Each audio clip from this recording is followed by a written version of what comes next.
Joining me now is the Shadow Policing Minister, Sarah Jones. Sarah Jones, good morning to you and thank you for being with us on Sky News. I mean, first of all, I just want to get your response to the latest information that we've had that a formal identification process is ongoing and how Lancashire Police have handled this.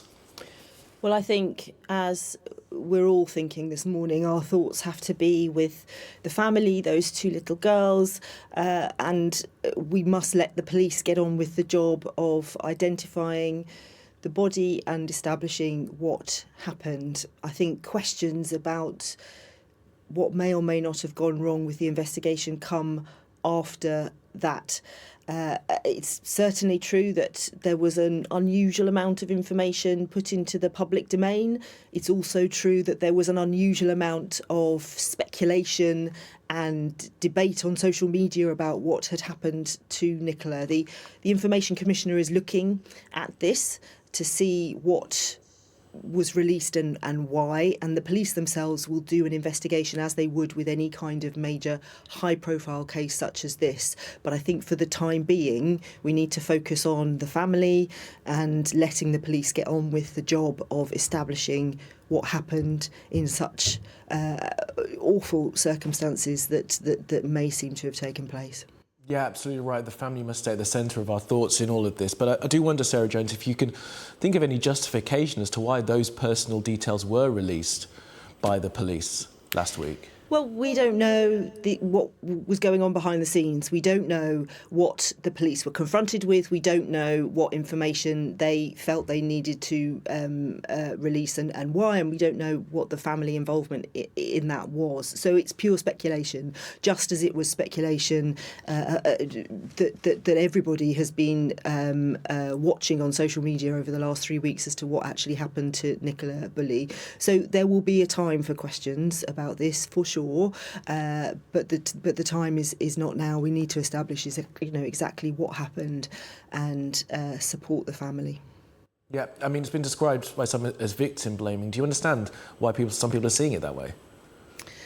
Well, certainly there has been a history in cases of, for example, violence against women where it's been a historical problem where the kind of misogyny within the system has meant that victims have been blamed for the crimes against them. That is nothing new. But I think until we understand what the motivation was and what was happening here, we can't rush to judgment. It would be wrong to do that. And I think we must just focus on what's happened to Nicola and let the police get on with the job in hand at the moment. But the public will need to have confidence in Lancashire Police. I mean, they were told to improve last year by a report. I mean, what kind of confidence do you think the public can have in this particular force at this moment? Well, we know that across the country, confidence in policing has dropped. In large part, I think, because of the lack of resources in our local communities. People don't see police officers as much as they used to. They don't feel that if they report a crime, anything will be done. If you're burgled, you phone the police, they don't necessarily come. There are some wider problems here about police confidence because of all of the cuts that we've seen from this government. What Labour has said is that violence against women and girls in particular has to be a real focus of a Labour government and will be. And putting police officers back on our streets, 13,000 officers that we've committed to and PCSOs on our streets, visible, preventing crime, will play a large role in building that confidence. And we've also seen across the country issues with standards when it comes to vetting and misconduct and the awful cases we've seen of the murder of Sarah Everard and the case of David Carrick. So there is a lot of work to be done that Labour will do around national standards for vetting and misconduct to boost confidence in policing and make sure we have the right people policing our streets. But in this case, I think we need to wait until we have all the information to hand, and at the moment we simply do not. No, we don't. And of course, no evidence that there is any violence involved in this particular. Of course not. In this particular case. But I do wonder, what would a Labour government do to try and make sure that families get the support? And do you think that this family has been supported in the way that it should have been?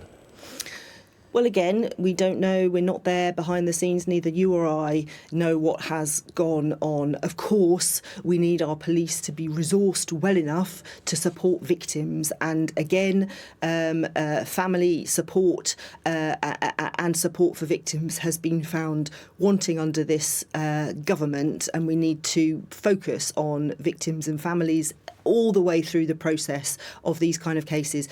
The number of people who go missing and the resources that the police have to deal with that is a real issue that we do need to address. And we do need to make sure the police are supported to do the job that they need to do. This has been a particularly high-profile case, and it is particularly agonising. And we just have to feel for the family.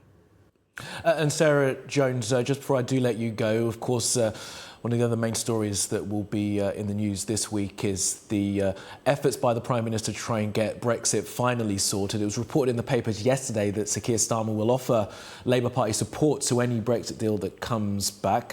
What's that going to look like? Well, I think one of the frustrations we've felt in the negotiations on Northern Ireland has been that the negotiation is not really between the UK and the EU, it's between the Prime Minister and his own backbenchers. And we saw with the intervention, unhelpful intervention from Boris Johnson, that there is a war going on amongst the backbenchers and the government, and that must not be where the focus is. So we are saying, do not focus on that. Focus on the people of Northern Ireland and what is good for our country. And if you get a deal on that basis, where we can move forward with all the parties in Northern Ireland, where they can be given the space to look at the deal and to come to a conclusion, and we move forward together, then we will support the Prime Minister to make sure a deal can get through Parliament if that's what needs to happen. We have to focus on what is good for the people of Northern Ireland and what is good for the people of this country, not the rows on the backbenches of the Conservative Party. OK, Sarah Jones, Shadow Policing Minister, appreciate your time this morning. Thank you for being with us.